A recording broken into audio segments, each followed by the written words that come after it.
Bismillahirrahmanirrahim. Assalamualaikum warahmatullahi wabarakatuh.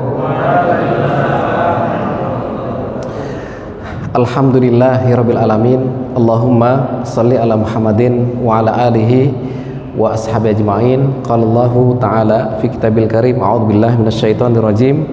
Wadrib lahum mathalar rajulaini ja'alna li ahadihima jannataini min a'nab wa hafafnahuma binakhli wa ja'alna bainahuma zar'a. Shadaqallahul azim.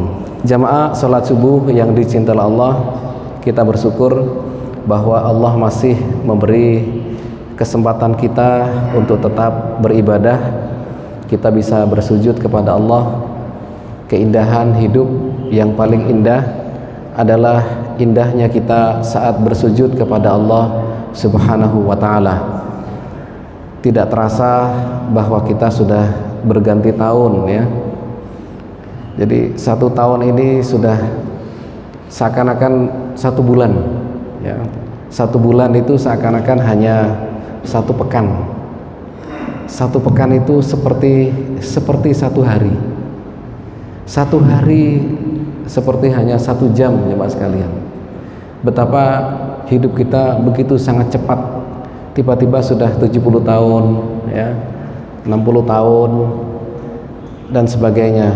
Taqarubuz zaman, inilah disebut oleh Rasulullah sebagai waktu yang sangat cepat, dan ini adalah bagian daripada tanda-tanda di akhir zaman.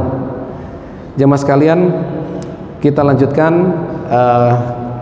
tentang kisah-kisah sirah nabawiyah, sirah para nabi-nabi, termasuk juga para sahabat, yang pada pagi hari ini adalah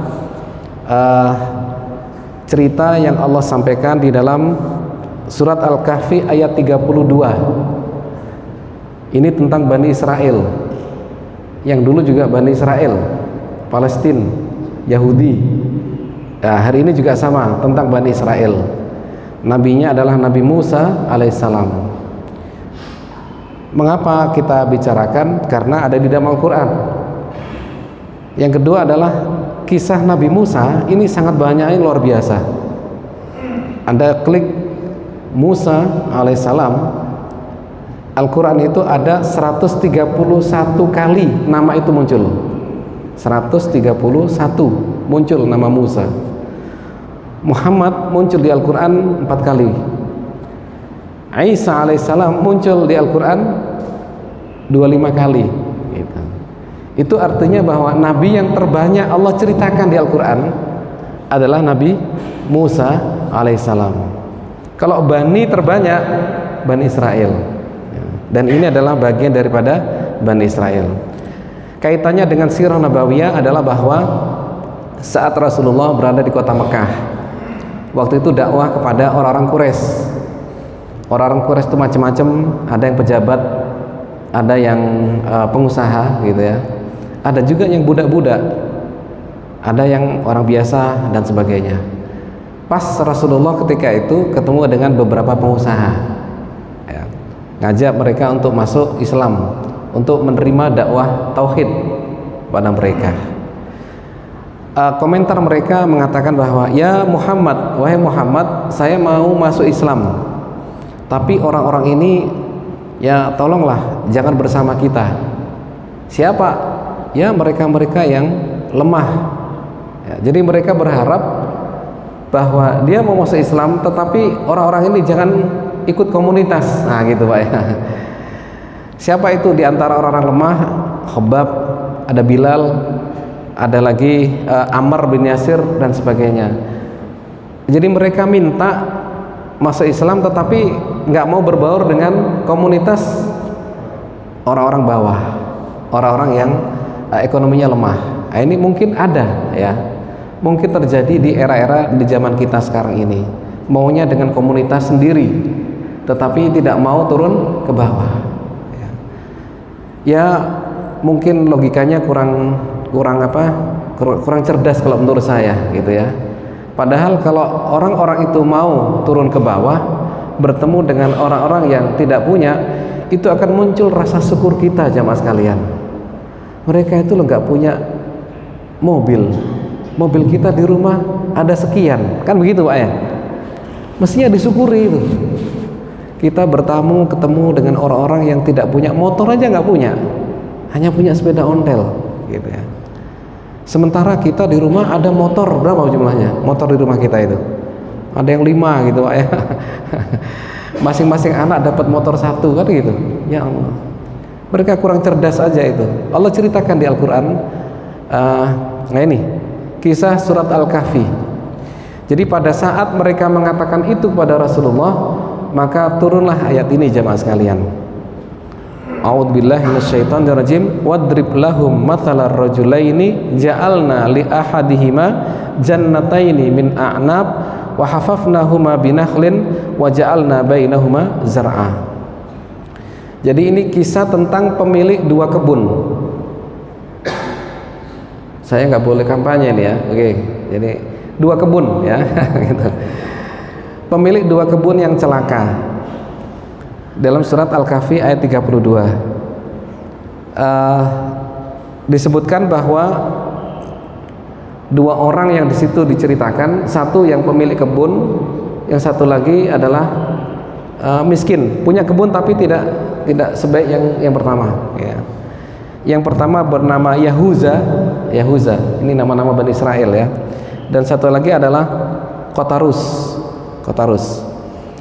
Jamaah sekalian, Allah ceritakan ini di Al-Quran untuk memberikan pelajaran pada kita bahwa ujian-ujian yang diberikan pada kita ada kalanya ujian yang enak-enak. Nah itu ya, kekuasaan, harta, ya.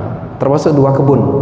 Ini kebunnya luar biasa nih, produksinya banyak ya, jannatain. Maka Allah ceritakan di Al-Quran begitu sangat banyak sehingga yakin orang itu, membuat yakin pemiliknya itu, saya akan selamanya ini. Nah gitu Pak ya, akan selamanya. Nah, nanti pada ayat berikutnya ini adalah sebuah kisah orang yang mendapatkan kenikmatan tapi lupa. Ada beberapa orang yang ketika dapat ujian kenikmatan, yang pertama adalah togho. Kalla innal insana layatgho ar-ra'ahu stagna. Ini yang pertama. Orang mendapatkan ujian kebaikan, ya, ketenaran, harta dan sebagainya, togho, melampaui batas. Ya. Seakan-akan semuanya adalah keringatnya. Gitu. Ar-ra'ahu stagna.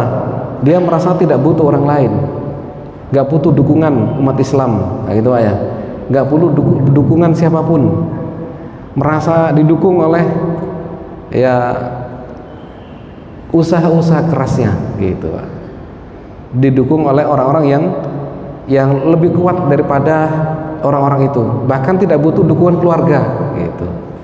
Ini kadang-kadang musim-musim seperti Pak, keluarga itu kadang-kadang ribut, ya Pak ya. Beberapa keluarga itu ribut gitu. Ya Allah, istighna artinya tidak butuh dukungan siapapun gitu. Termasuk juga keluarga gak butuh. Hati-hati, ini yang pertama ya. Tapi yang kedua ada yang bagus ya. Ketika dikasih ujian kebaikan malah menjadikan dia semakin tawadhu ya. Semakin tunduk kepada Allah, semakin yakin bahwa apa yang dia terima adalah Allah yang memberikan, adalah Allah yang menitipkan kepadanya gitu. Ada cerita yang Rasulullah ceritakan, dan ini ada di dalam Sahih Bukhari dan Sahih Muslim, tentang 3 orang yang diuji oleh Allah. 3 orang itu adalah satu adalah abros, 2 akro, yang ketiga adalah a'ma. Apa itu Ustaz? Abros itu artinya penyakit kulit ya, kulitnya bermasalah sehingga kalau dilihat orang nggak enak deh gitu ya. Tidak hanya di tubuh, kadang di muka juga itu. Ini yang pertama, abros, didatangi oleh malaikat. Ini kisah Bani Israel lagi nih ya. Nah, disebutkan oleh Rasulullah, ini kisah terjadi pada Bani Israel. 3 orang yang diuji oleh Allah, didatangi oleh malaikat, ditanya oleh malaikat, wahai saudaraku, Anda sedang apa? Dia sampaikan, saya sedang sakit ini. Ditanya oleh malaikat, apa yang membuat Anda bahagia saat ini? Kata dia, yang buat aku bahagia adalah penyakitku ini sembuh. Gitu. Nggak minta apa-apa sudah, penyakitku hanya ingin sembuh. Gitu. Maka kemudian malaikat itu mengusap kulitnya, gitu ya, termasuk juga mukanya, sehingga tidak lama kemudian orang itu menjadi sembuh. Gitu. Maka kaget dia, Allahu Akbar, Allahu Akbar, kok bisa menjadi sembuh begini? Malaikat itu tanya lagi. Jadi malaikat ini menyamar sebagai seorang manusia, lalu bertanya pada orang itu, apa yang Anda inginkan setelah Anda sembuh? Dia katakan, saya hanya ingin seekor bakoro saja, gitu. Bakoro itu sapi ya, sapi betina. Cukup satu betina sudah, nggak butuh yang lain, gitu. Akhirnya dia datangkan itu, orang itu membawa sapi betina. Ini untuk Anda. Oh, senang sekali dia. Jadi kebahagiaan yang luar biasa, penyakitnya sembuh dan dapat seekor sapi, gitu. Sapi betina. Yang sapi ini kemudian beranak pinak, jamaah sekalian. Beberapa tahun kemudian sampai dia orang yang terkaya di daerahnya, gitu. Luar biasa ya. Wah. Orang kedua, Akro ini rambutnya bermasalah. Rambutnya bermasalah sehingga orang kalau melihat itu nggak sedap dipandang, ya. Kita ada peci, alhamdulillah, kan ketutupan, gitu ya. Orang ketika itu ada surban, tapi nggak selalu dipakai surbannya. Kalau kelihatan rambutnya ya memalukan lah, gitu. Maka didatangi oleh malaikat orang biasa, gitu ya, dan tanya, wahai saudaraku, apa yang membuat Anda bahagia? Dia katakan, saya bahagia manakala penyakit rambutku ini sembuh, gitu. Maka kemudian orang itu membantu dengan cara mengusap kepalanya, Pak, ya. Dan setelah diusap beberapa waktu kemudian ternyata sembuh. Nah, ya. Di situ nggak disebutkan berapa lama antara diusap dengan tumbuhnya itu, tetapi disebutkan setelah diusap itu maka orang itu sembuh. Lalu ditanya lagi, apalagi yang Anda inginkan? Ya, saya hanya ingin seekor unta saja, cukup untuk keluarga saya, gitu. Maka kemudian malaikat itu mengambil seekor unta lalu diserahkan pada orang ini. Ini bahagianya luar biasa, ya. Sudah penyakitnya sembuh, dapat seekor unta, gitu. Sama seperti kita kan ya, yang sakit-sakit ini kalau sembuh kan bahagia, gitu ya. Apa ada nggak sakit? Rata-rata kalau sudah di usia 60 ke atas itu pasti punya penyakit. Itu udah biasa. Ketika disembuhkan dan mendapatkan binatang itu, dan binatang itu kan menunjukkan sebuah kekayaan yang mewah ketika itu. Seperti kita lah punya mobil, ya kan, Pajero, itu senang, gitu. Dan yang luar biasa adalah ini beranak pinak menjadi banyak, sehingga menjadi orang kaya di daerahnya. Yang ketiga adalah a'ma, orang buta. Ditanya oleh malaikat, didatangi malaikat, ditanya, dia nggak tahu kalau dia malaikat ini yang datang itu. Anda, saudaraku, apa yang Anda inginkan dalam hidup ini? Apa yang membuat Anda bahagia? Dijawab, yang membuat saya bahagia adalah ketika mataku ini bisa melihat kembali, ya. Maka kemudian orang itu, ya, orang yang, ya, malaikat yang menyamar jadi orang itu lalu mengusap matanya dan tidak lama kemudian sembuh. Nah, gitu. Kisah 3 orang, nanti diklik, Mbak, ya, di Google ada, ya, tentang 3 orang sakit yang disembuhkan oleh Allah, gitu. Maka sembuhlah matanya. Lalu ditanya lagi, apalagi yang Anda inginkan? Saya hanya ingin seekor kambing, gitu. Gonem. Maka orang ini mengambil, malaikat ini mengambil seekor kambing dan diserahkan pada orang itu. Bahagianya luar biasa, dan ternyata kambing itu beranak pinak, nah, gitu. Sehingga menjadi banyak dan termasuk orang kaya di daerahnya. Jamaah sekalian, selang beberapa waktu kemudian malaikat itu datang kembali. Dia menyerupai orang yang sakit seperti sakitnya orang-orang itu. Wah, gitu ya. Tadi yang pertama adalah sakitnya sakit kulit. Jadi malaikat mendatangi dalam keadaan terlihat orang sakit kulit dan suaranya persis dengan suara ketika orang itu sakit. Gitu. Orang yang tadinya sakit itu yang sembuh itu, dulu itu persis. Suaranya persis. Dan dia mendatangi orang yang sudah kaya itu. Ya. Dia datang lalu mengatakan bahwa aku sedang susah, sedih gitu ya. Karena aku sedang sakit. Yang pertama ini sakit ini ya, sakit apa? Sakit kulit gitu ya. Dan aku minta sebagian bakoroh. Bakoroh itu apa? Sapi ya. Saya minta sebagian sapi dari Anda. Nah, ternyata orang pertama ini gitu ya, sapinya begitu sangat banyak dan kaya, sibuk orangnya gitu ya. Wah, jawabannya adalah innal huquq katsirah. Ini tanggungan saya sangat banyak ini gitu ya. Jadi tanggungannya merasa banyak, urusannya banyak, sehingga diminta seekor saja itu gak dikasih. Coba saya lihat, ya Allah. Akhirnya ya terus pergi ya. Ini malaikat ini ya. Dalam berbentuk sakit seperti sakitnya orang yang kaya itu. Gitu ya. Orang kedua tadi adalah orang sakit masalah rambut ya. Rambutnya bermasalah. Malaikat datang dalam keadaan yang rambutnya juga kelihatan bermasalah. Sakitnya persis ketika sakitnya orang itu gitu. Dan datang ke sana menyampaikan masalahnya, minta seekor unta. Kan dia punya unta banyak gitu. Ternyata jawabannya adalah saya tanggungannya sangat banyak. Innal huquq katsirah katanya gitu. Jadi tanggungan saya ini sangat banyak sekali, sehingga minta maaf tidak bisa memberi pada saat itu. Maka malaikat itu pun pergi jemaah sekalian. Nah, yang ketiga ini ya. Ini yang tadinya buta. Maka didatangilah malaikat yang buta ya, yang terlihat seperti dulu ketika sakitnya orang itu, lalu meminta seekor kambing. Ketika diminta itu, yang punya kambing mengatakan, wahai saudaraku, aku dulu juga buta seperti Anda gitu. Gak tahu kalau di malaikat ini. Aku dulu juga buta seperti Anda, persis. Suaraku juga dulu seperti kamu.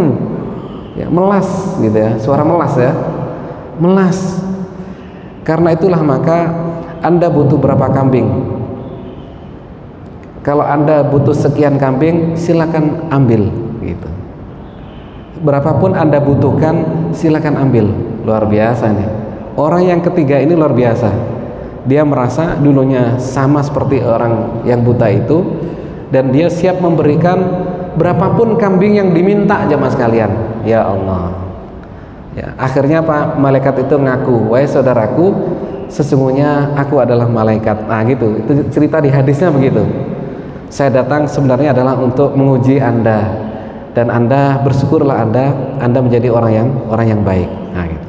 Maka pergilah malaikat itu, gak jadi minta, karena sudah ngaku kalau ini adalah sebuah ujian. Jadi masing-masing orang itu TP-nya tidak sama. Semakin banyak kekayaan unta ya, ternyata godanya semakin berat ya. Akhirnya kan gagal dari sebuah ujian. Yang punya sapi juga sama, gagal ya. Yang lulus yang punya kambing. Nah gitu ya. Ya Allah. Maka hati-hatilah jamaah sekalian, ketika kita semakin banyak dikasih dunia, maka godaannya semakin berat. Ini 3 orang saja, di antara mereka hanya satu yang lulus, yang 2 ini nggak lulus, sehingga dua-duanya ini kembali miskin jamaah sekalian. Allah kembalikan kondisi semula ketika dulu tidak punya apa-apa.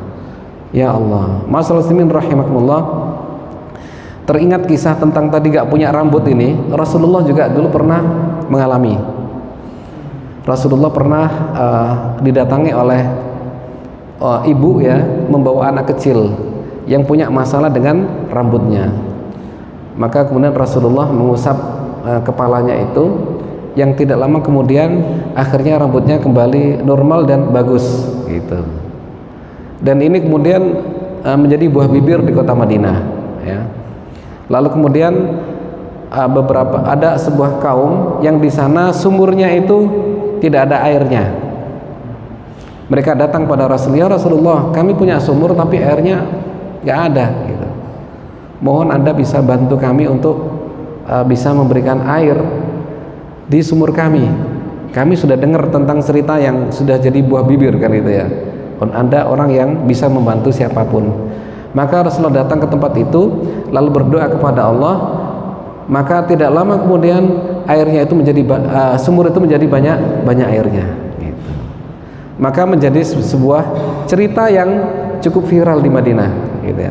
Orang jadi tahu semua, wah luar biasa gitu ya. Ini nabi kita, betul tuh nabi ini. Dan ini kedengaran oleh Musailamah. Musailamah ya. Pernah dengar ya Musailamah ya? Musailamah Al-Kadzab. Ya, Musailamah Al-Kadzab. Kadzab itu artinya pendusta. Dia adalah orang yang menyatakan dirinya sebagai seorang nabi gitu. Nah, orang-orang dekatnya Musailamah mengatakan pada Musailamah, "Ya Musailamah, ya, Anda kan seorang nabi." "Ya," katanya gitu. Ini adalah orang yang mengaku dirinya sebagai seorang nabi, bahkan pernah nyurati nabi ketika itu. Suratnya apa? Loh, ini ada suratnya. Jadi surat Musailamah, min Musailamah ila Muhammad bin Abdullah, innallaha qad ba'atsani nabiyyan kama ba'atsaka nabiyyan. Dari Musailamah kepada Muhammad, ya, sesungguhnya Allah mengutus aku sebagai seorang nabi seperti Allah utus engkau sebagai seorang nabi. Gitu. Isinya gitu. Wa idza wasalaka kitabi hadza faqsimil arda sinfain. Ya, kalau suratku ini telah sampai kepadamu, maka bagilah wilayah kekuasaan menjadi dua. Separuh Anda, separuh saya. Gitu. Jadi Musailamah itu ternyata pernah bikin surat kepada Rasulullah minta untuk membagi kekuasaan karena sama-sama nabi. Nah gitu ya, mengaku nabi kan dia, maka dikatakan Al-Kadzab. Kenapa? Karena mengaku dirinya sebagai seorang nabi ya, nanti akan diperangi pada masa Abu Bakar As-Siddiq ya. Jadi dia hidup pada masa nabi itu, nyurati nabi. Nah gitu ya. Penganutnya Musailamah, dia mereka dengar ini yang nabi yang di sana gitu ya, di Madinah itu bisa begini ya. Ya Musailamah, nabi yang di Madinah itu dia bisa mengusap kepalanya anak sehingga rambutnya yang tadinya masalah ya, sedang sakit rambut, maka dia kemudian tumbuh rambut itu gitu. Maka Musailamah sebagai seorang yang mengaku nabi gitu ya, tidak mau kehilangan muka. Apakah Anda bisa wahai Musailamah? Jawabannya adalah bisa, saya bisa gitu. Maka didatangkanlah orang yang sakit rambutnya itu, lalu diusap oleh Musailamah.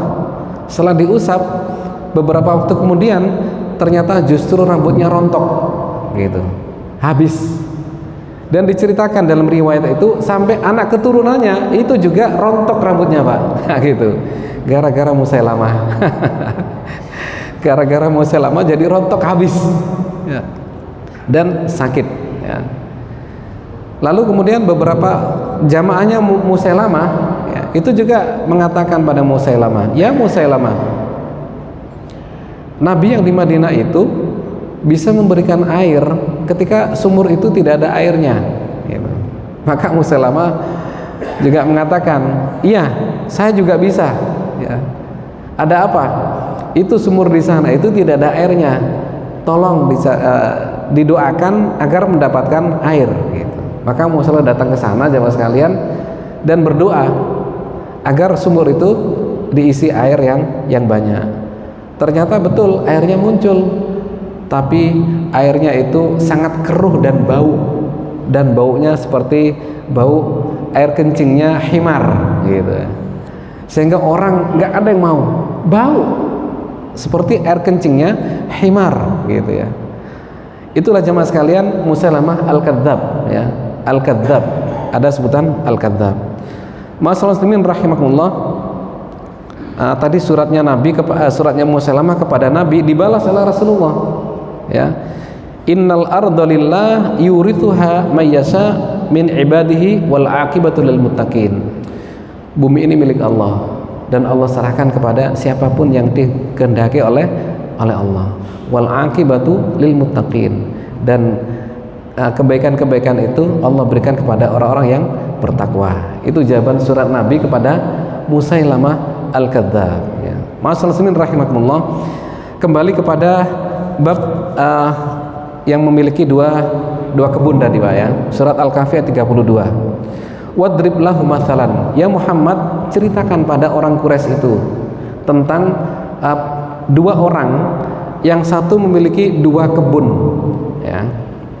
Dua kebun. Yang kebun ini sangat lebat dan sangat produktif, gitu ya.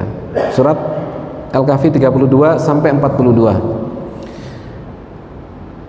Wa kana lahu thamar, maka muncullah kebun-kebun itu, ya. Lalu persoalannya adalah ketika yang memiliki kebun ini, jamaah sekalian, dia adalah termasuk orang yang togho, orang yang melampaui batas. Ketika kekayaannya sudah sangat besar, sangat banyak, dia panggil temannya, kebun kamu gak ada isinya, gitu ya. Ana aktsaru minka malan. Lihat ini, dalam ayat yang ke-34, dia katakan pada temannya, ana aktsaru minka malan wa azzu nafara. Lihat, hartaku jauh lebih banyak dari ente, gitu ya. Bahkan pengawalku jauh lebih kuat daripada pembantu kalian, gitu. Jadi kalau sudah punya kekayaan, punya para pembantu yang sudah sangat kuat, ini menjadikan orang menjadi togho, ya, menjadi melampaui batas. Allah ceritakan ini adalah untuk kita semua, jamaah sekalian, untuk kita. Jadi ayat-ayat yang Allah sampaikan di Al-Quran itu tidak sebatas untuk para sahabat, tetapi adalah untuk umat semuanya, untuk kita semuanya. Hati-hatilah Anda ketika dunia sudah Anda pegang, maka potensi untuk istagna, tidak butuh dukungan apapun dari orang lain, itu bisa muncul. Potensi untuk sombong itu bisa muncul. Ana aktsaru minka malan, ini kesombongan ini. Nih, hartaku jauh lebih banyak dari punya ente, gitu, Pak, ya. Makanya kalau kita punya isi rekening banyak, nggak usah diomongkan ke orang lain, Pak, gitu ya. Jangan-jangan nanti dihack sama orang. Kalau dibobol habis kan, gitu ya. Nggak perlu disampaikan ke orang lain, nggak perlu posting, gitu ya. Nggak perlu, sudah, ya. Yang perlu adalah diinfakkan, ini penting, gitu, Pak, ya. Justru memposting kekayaan itu akan menjadi orang iri hati, betul, Pak, ya. Iri itu tetangganya, itu orang itu punya mobil baru, kan, gitu ya. Ini jadi ada penyakit-penyakit yang muncul di kanan kiri kita. Ya, sekali lagi, Pak, punya kekayaan apapun tidak perlu posting, gitu ya. Kalaupun diketahui orang, maka Anda harus mengatakan itu titipan dari Allah, gitu. Titipan dari Allah. Tawadhu, ketawaduan itu yang harus dimunculkan. Anak-anak muda, ya, ingat, kalau dapat apapun, ya, tidak perlu semuanya diposting, gitu ya. Kalaupun terpaksa Anda ingin posting, misalkan, ya, Ustaz, saya ini sembuh, gimana, masa enggak nyampaikan? Kalau kenikmatan boleh, ya, tapi dengan catatan bahwa Anda harus kasih penjelasan bahwa itu semua Allah yang memberikan. Anda sembuh dari penyakit, sampaikan alhamdulillah, Allah sembuhkan penyakitku, semoga ibadahku tetap rutin sholat di masjid Gunung Sari Indah. Namanya Masjid Gunung Sari Indah, nggak ada nama khusus. GSI, gitu ya. Iya, jadi postingannya harus menunjukkan ketawaduan, jangan hanya diem, ya, dapat mobil gini selesai. Itu hati-hati, ya, bisa dicuri orang nanti. Bisa dicuri, bisa diapa, buat orang iri dan sebagainya, nggak baik, jemaah sekalian, ya. Ingat, ini artinya apa? Menunjukkan dia lebih kaya pada temannya, itu tidak baik, ya. Saya lebih hebat dari Anda, nggak perlu itu, ya, nggak perlu, ya, nggak perlu disampaikan ke orang lain. Beda antara orang yang sombong dengan orang yang bersyukur, Pak. Ustadz, katanya kalau kita dapat kebaikan harus sampaikan ke orang lain. Fa'amma binikmati rabbika fahadis, gitu ya. Ini saya tahadus binikmah, Ustaz. Gitu ya. Tahadus binikmah, saya sampaikan gitu ya. Jamaah sekalian, hati kita itu yang bisa mengukur sebenarnya. Anda sedang sombong ataukah sedang tahadus binikmah? Tanya pada hati Anda sendiri. Kalau di situ Anda ingin menyampaikan ke orang lain adalah karena ingin saya ini gitu ya. Saya ini adalah itu. Kalau egonya itu muncul jamaah sekalian, itu berarti adalah kesombongan. Ya. Kalau itu adalah egonya tidak muncul di sana, semata-mata karena Allah gitu ya, dan semuanya adalah karena Allah, maka ini namanya tahadduts binikmah. Juara 1 misalkan ya, lulusan terbaik, nah kan luar biasa Pak ya. Jangan lupa, jangan hanya sekedar lulusan terbaik tapi ingat, ini semua adalah karena Allah semata-mata. Tawaduknya harus muncul ya, tawaduknya harus muncul, tidak semata-mata kenikmatan itu diflorkan ya. Itu kesombongan namanya. Seperti ini nih kesombongannya pemilik kebun, Allah ceritakan di Al-Quran. Pertama itu. Yang kedua, ini yang punya kebun ini bermasalah ini. Yang kedua adalah wa dakhala jannatahu wa huwa dzalimu li nafsi qala ma adunnu an tabida hadhihi abada. Yang kedua adalah ternyata pemilik kebun ini merasa bahwa ini kekayaan saya akan selama-lamanya gitu Pak. Kekayaannya akan kekal seterusnya, begitu. Dikiranya jabatan itu terus-terusan gitu Pak ya. Dikiranya dunia itu terus-terusan. Enggak jamaah sekalian ya. Ini Allah ceritakan di Al-Quran adalah kita harus meyakini apa yang kita pegang bisa jadi akan hilang dalam sekejap, tidak butuh lama-lama gitu ya. Bisa sekejap Pak. Jangankan apa yang kita pegang, nyawa kita ini bisa sekejap hilang Pak ya. Saya punya teman dosen Winsa cerita, pamannya itu meninggal dunia dalam keadaan menjahit di rumah bagian depan ya, pinggir jalan raya besar ya. Dia ketemu pamannya itu pas berkunjung, lalu dia ke belakang gitu. 5 menit masuk ke dalam, ternyata pamannya meninggal. Kenapa? Karena ada bis waktu itu ya, bis yang nyelonong nabrak ke rumahnya paman gitu, sehingga paman yang sedang menjahit itu Pak meninggal ketika itu. Jadi sampai nyawa saja gitu Pak ya.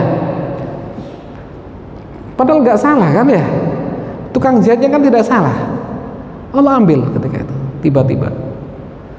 Pak kita ini juga sama nih, nggak tahu kapan kita diambil Pak ya, kapan saja bisa.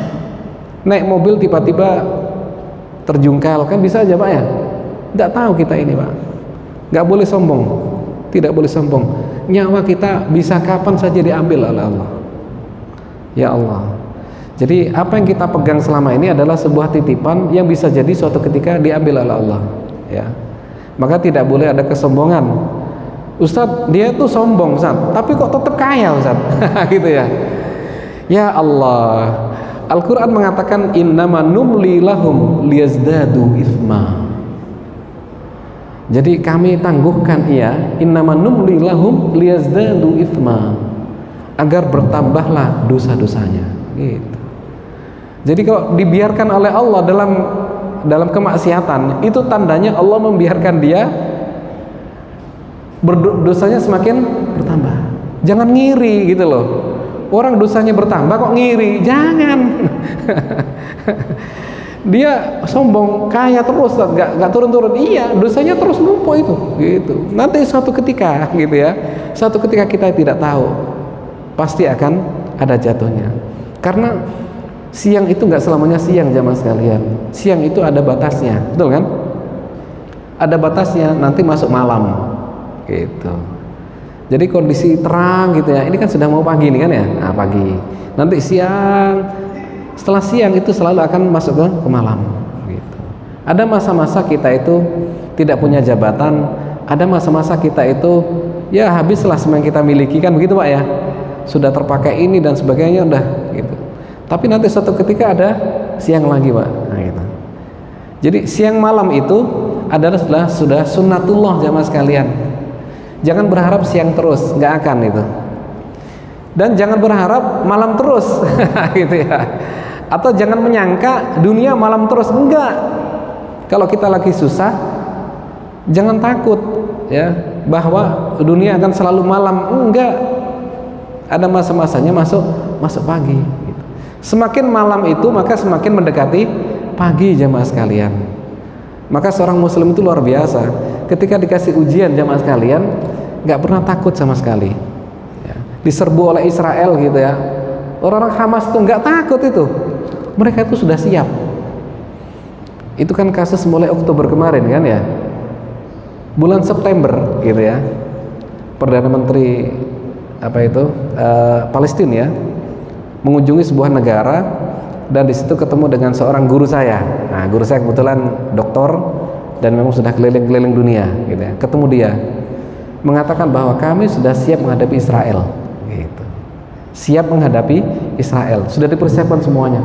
Terowongannya juga sudah selesai semua itu, Pak. Ya. Sudah siap menghadapi Israel. Tinggal nunggu momen. Nah, gitu. Jika ada apa-apa terjadi di Gaza, ya mereka akan kita habisi gitu.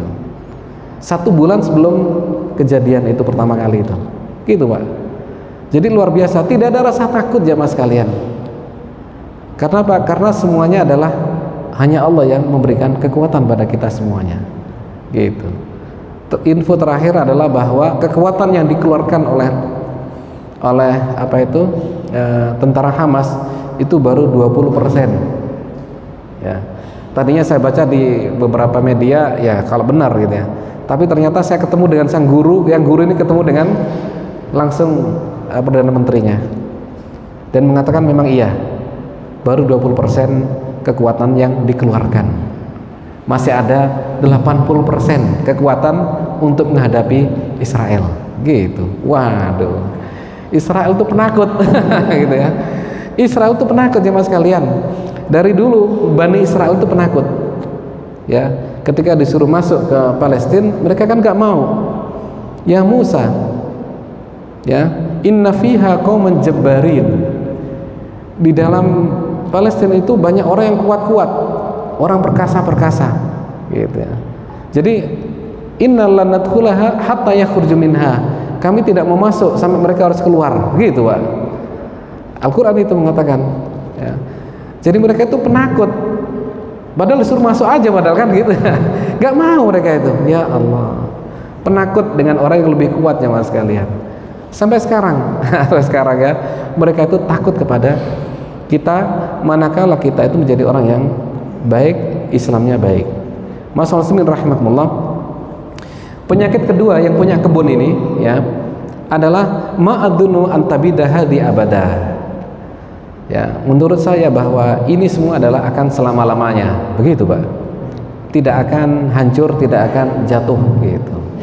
Padahal tidak lama kemudian jemaah sekalian habis. Ending daripada kisah ini di ayat 42. Wa uhita bi thamarihi. Allah habiskan semuanya, gitu. Dalam waktu sekejap dengan cara mengirimkan petir yang Allah kirimkan itu menyambar semua milik yang dia miliki itu, sehingga semuanya hancur, habis jemaah sekalian, sekejap gitu ya. Jadi ya Allah, sampai dia bola-balikan tangan gitu ya. Rasa bola-balikan tangan itu artinya apa? Artinya menyesal. Ya Allah, kenapa saya harus begini? Kenapa begini? Membola-balikan tangannya ketika itu melihat semua yang dimilikinya itu ternyata sudah hancur. Maka jemaah sekalian, tidak ada yang kekal. Apa yang kita miliki juga tidak kekal. Diri kita aja nggak kekal, apalagi yang kita miliki jemaah sekalian. Bisa jadi Allah ambil seketika atau ambil sebagian, gitu Pak ya. Tetapi Pak ya, orang-orang yang bersyukur menurut Ibnu Abbas itu adalah hafid wa qabid. Nah, gitu ya. Ibnu Abbas mengatakan bahwa orang-orang yang bersyukur kepada Allah adalah hafid wa qabid, gitu ya. Atau dalam bahasa lain adalah orang-orang yang bersyukur pada Allah, dia akan menjaga apa yang dimilikinya, ya. Wajalib ya. Wajalib, dan dia akan menambah apa yang dimilikinya. Nah, gitu ya. menjaga apa yang telah ada, dan dia akan mendapatkan sesuatu yang akan menjadi magnet. Nah gitu Pak ya, orang bersyukur itu menjaga yang dimilikinya dan menjadi magnet untuk mendapatkan yang lebih. Maka pas dengan firman Allah Ta'ala, la in syakartum la azidannakum, la azidannakum, maka akan ditambah itu. Jadi orang-orang bersyukur itu menjaga dan menambah gitu.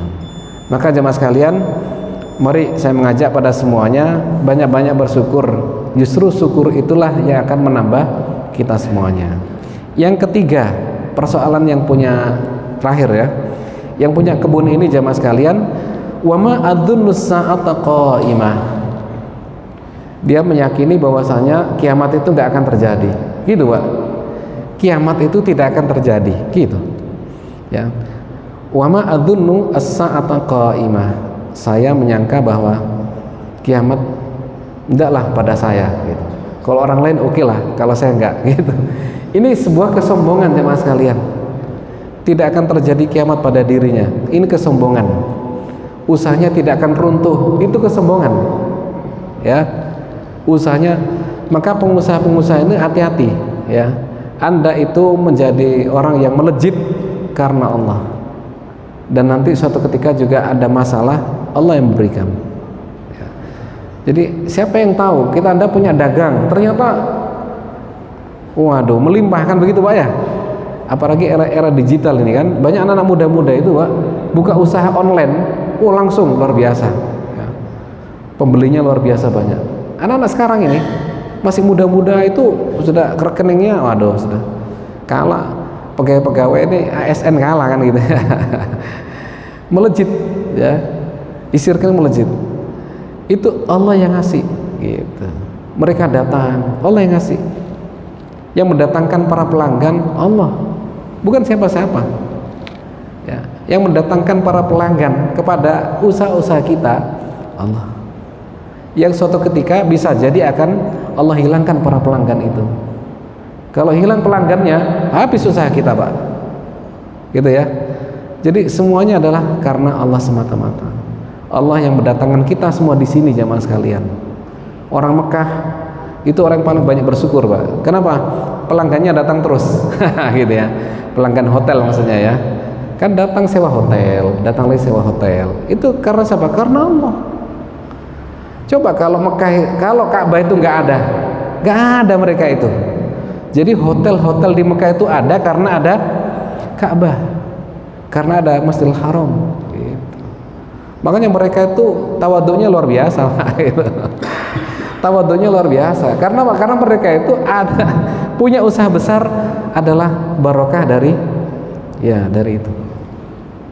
Muslimin rahimakumullah, perbaiki akhlak kita kepada Allah, perbaiki akhlak kita dalam urusan-urusan keuangan kita, urusan harta kita, perbaiki akhlak kita. Dalam sebuah riset ya, statistik, orang masuk Islam itu mayoritas karena interaksi sosial gitu ya, termasuk karena bapak anak itu kan juga sosial kan ya, juga ada juga kepada temannya, itu 80% karena interaksi sosial, dan hanya 20% karena membaca. Ada sebagian orang yang masuk Islam karena membaca Pak, tahu, oh ya tahu harus masuk Islam. Tapi mayoritas adalah karena interaksi sosial. Maka interaksi sosial ini adalah kaitannya dengan masalah tadi harta ya. Jangan sampai kita interaksi sosial yang salah kepada teman-teman kita dalam urusan harta-harta kita. Tidak perlu sombong ya Pak ya. Yang kedua adalah meyakini bahwasanya itu dari Allah semata-mata. Dan yang ketiga adalah dunia ini akan ada masa-masa kiamat, ada masa-masa ujian, ada siang, ada malam. Suatu ketika pasti akan ada naik turunnya hidup ini ya. Maka jemaah sekalian, kita yakini agar mentalitas kita terjaga. Ketika ada ujian, nggak kaget kita itu ya Pak ya. Ujian ini itu nggak kaget ya, inilah dunia gitu. Inilah dunia. Bahkan Nabi Yusuf aja mengatakan, Rabb as-sijnu ahabbu ilayya mimma yad'unani ilai. Wahai Tuhanku, penjara ini lebih aku sukai daripada aku ikut kemaksiatan mereka. Begitu. Jadi sudah merasa udahlah, ini adalah sudah bagian dari skenario Allah, begitu. Sudah bagian dari rencana Allah. Maka rencana Allah adalah rencana terbaik, begitu. Makanya kalau ada orang yang sakit, Pak, alhamdulillah, itu Pak ya. Sakit kok alhamdulillah, Ustaz. Iya, ini kan rencana Allah. Akhirnya kita jadi tiap hari datang ke Masjid GSI, kan begitu. Itu namanya hikmah, Pak, itu Pak. Namanya hikmah. Dan gak semua orang itu punya ilmu hikmah. Nabi Musa aja belajar kepada Nabi Khidir, gitu. Dalam rangka apa? Hikmah. Gitu. Jadi Bapak sekalian yang kolesterolnya lagi naik gitu Pak ya, gulanya juga lagi naik gitu Pak ya, itu alhamdulillah gitu. Kok bisa Ustaz? Gitu ya. Dengan begitu akhirnya kita kan menjaga diri dulu ya. Wah, berarti harus jaga diri, harus olahraga, harus banyak-banyak dekat kepada Allah gitu. Hikmahnya di sana. Semakin rutin tahajudnya nanti itu ya. Kemarin saya takziah Pak, seseorang yang meninggalnya jantung ya, jantung. Dan tadinya nggak ketahuan kalau dia sakit gula gitu ya. Ya tahu sih, tapi nggak pernah diperiksakan, nggak pernah periksa, kena, akhirnya nggak tertolong Pak. Gitu ya, nggak ada tanda-tanda meninggal. Masih muda, usia sekitar 50 tahun, nggak terlalu tua, ya kan ya. Ini kan di atas 50 banyak di sini kan, nah gitu. Itu masih 50 tahun ya, baru kena gula sekali langsung meninggal Pak. Ini sudah kena gula terus, tapi wah luar biasa ini. Hebat di sini ya. Udah kena gula, kena kolesterol masih kuat kan itu ya. Kuat berangkat ke masjid. Ini kehebatan yang luar biasa. Ya, semakin dekat kepada Allah, tahajudnya semakin rutin, ya, sujudnya semakin sering. Nah, itu yang kita inginkan jemaah sekalian. Maka jagalah akhlak kita. Semoga akhlak kita ini bisa memberikan sebuah mutiara kepada orang lain. Cukup? Ada pertanyaan atau tambahan dari cerita tentang pemilik dua kebun Jannatain ya, dua kebun Bani Israel di dalam surat Al-Kahfi ayat 32 sampai 42.